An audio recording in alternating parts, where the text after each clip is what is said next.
Hey, what's up, guys? So I want to do a quick instructional video for you guys. This is going to be how to utilize an elbow pad as a top roller, right? Things that you want to worry about in terms of elbow positioning and drive to most efficiently top roll or solve a problem as a top roller.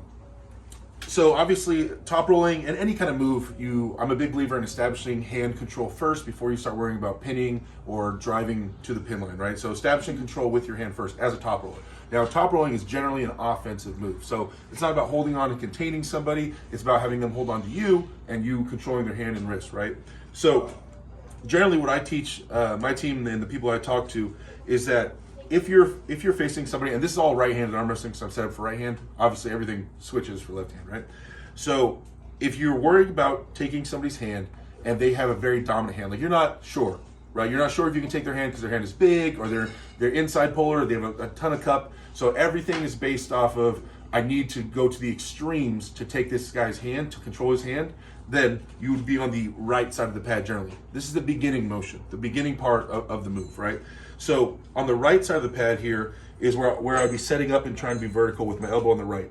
Now, looks more like something like you would say, some people call it a defensive top roll, or some form where I'm driving up and back and I'm really finding the opponent's fingertips. I'm getting away from his palm, I'm getting away from the bottom parts of his fingers, and I'm trying to find his fingertips.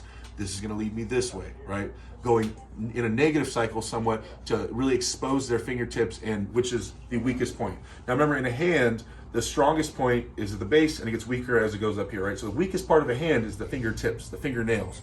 So finding a way to apply pressure to someone's fingernails who you're threatened by their hand because they have such a strong hand is a super high priority, if not the highest priority, right? So I'm arm wrestling, Levon, right? And I've decided I'm arm wrestling Levon. I gotta see if I can take his hand. This is gonna be crazy. It's the only chance I have in the world is pitting or opening Levon's hand up some way, right? So in that scenario, when I'm facing this dude with this crazy hand, you're gonna better believe I'm gonna be flying this way intentionally to put pressure into his fingers as much as I can. I will not be going offensive early against someone like Levon or someone with a massive, strong hand.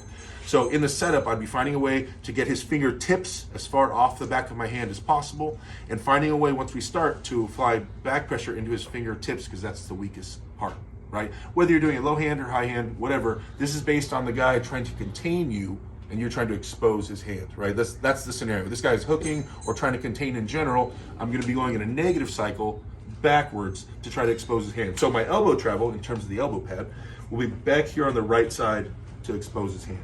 Now, when I'm in the scenario that I feel comfortable taking this guy's hand, whether, say it's a super match, we had a few rounds and I busted his hand back a bunch of times and his wrist is all weak, I've already stretched it out, his wrist is done. I'm not scared of this guy cupping me anymore. I'm not worried about it.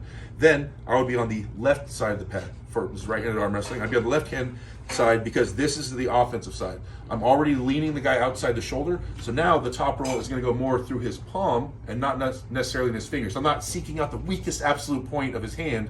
I'm trying to top roll through his palm or a whole hand top roll, because now if I top roll through his palm or his base, then I'll be able to move his forearm across the pad, right? Or across the table. So as I grip up on the left hand side, as I top roll, because his wrist is weaker, the travel, the distance and everything is a lot shorter from the left side of the pad to the pin line, right? So you'll see, I have matches, if you go back in the day, I have matches like that. Had I gone back with the Austin thing, maybe I would have tried to be more tucked in and on the left-hand side of the pad. But a lot of times you end up saying, people stay on the right so much to take that hand, and then their elbow will be outside on the right side of the pad, and it gets hard to pin. So pinning should end up with your elbow on the left side of the pad, no matter what. By the time you're done with these motions, by the time you've conquered the hand and you're ready to pin, it should be on the left-hand side. But if you're in that scenario where I take his hand or I lose, if I don't get this big dude's hand back, I lose, then I would see you on the right side of the pad, everything back and out until you pry that hand open. I'm arm wrestling someone who I'm not afraid of their hand, I'm elbows tucked in. So you'll definitely see matches with me where first couple matches, my elbow's on the right, I cracked that wrist, got it, it's nice and weak, and elbow foul. For some reason restart, or the next round to restart, and then suddenly my elbow's in, right? And now I'm getting offensive in my drives. And you'll see in a lot of my commentaries and stuff I'm doing at East with West and whatnot, you'll see me calling it out. Now that he's cracked this dude's wrist, established arm wrestlers, experienced guys know that once that wrist is cracked, it's time to be offensive and start pinning the guy. Now we've weakened him in the most threatening spot, the most important spot. We've cracked it open. Now let's start worrying about the pin. The hard part is done, right? So then you'll see guys just all of a sudden, they were out here, all of a sudden they're in here, and they're starting to drive straight to the pad, because then you're getting the guy outside his shoulder. If you were on that side of the pad, and suddenly my shoulder's not behind it, you're threatening side pressure a lot more, which your finishing lane will be a lot more efficient and more powerful, right?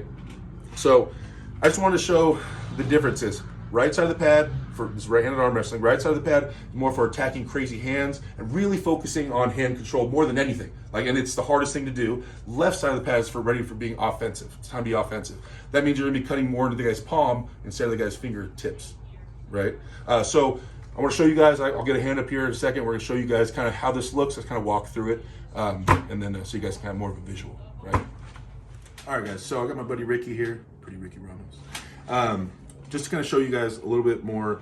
He's gonna be the offensive one, I'm gonna be the defensive one trying to get a hold of him. But just to show you an emphasis on where traveling your elbow and what it can do, depending on where the pad's at, where you're at on the pad.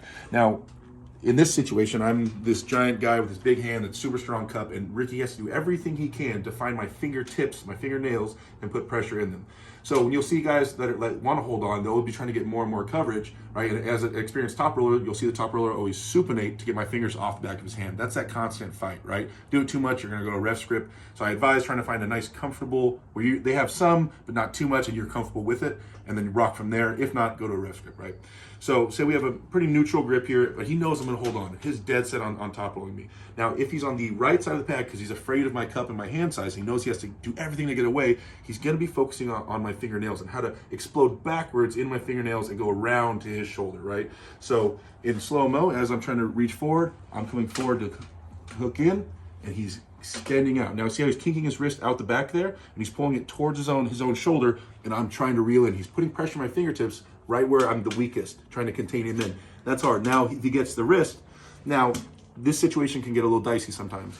Most people in amateurs, they'll chase their wrist all the way to the pin line. A lot of guys in pros, once that wrist is completely conquered, they'll immediately start transitioning some kind of press, right?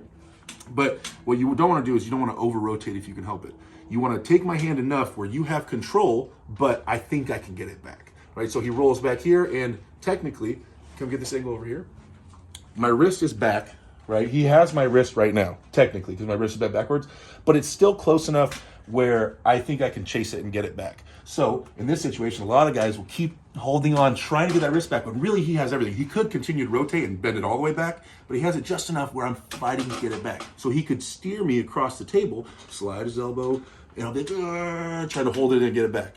Now, a lot of guys, once it's gone though, if you over rotate and he takes it all the way back, then I'll just be like, oh, it's done. Shoulder forward, and we start pressing. You come in that situation a lot. So try not to over rotate or get too obsessed with rotating a hand all the way down, because a lot of guys will just immediately give up and go to that flop press, which you're seeing more and more nowadays. So that's the outer side, right? Now, say Ricky's either bent my wrist back, if my wrist is no longer a threat to him, or he's facing somebody who's not afraid of their cup, he knows he could top roll right through it. Now we're gonna be on the inside of the pad. We're gonna be starting here. He'll be threatening side pressure a little bit, trying to keep me outside my shoulder so I can't dive forward a little bit. And then you're gonna see the roll is gonna be into my palm here. His pressure is going to be more in the middle of my palm and not my fingertips necessarily as much. So his travel line is going to be a lot faster to the pin pad, right? So they say go, he goes straight here. Now my wrist is exposed, and now I'm outside of my shoulder, so I can't get my shoulder behind it to set that wedge as much, and then it's straight to the pad. So it's just a much more efficient lane by being on the inside of the pad compared to being the outside. But it just depends on what you're trying to do and what you're trying to accomplish within the match.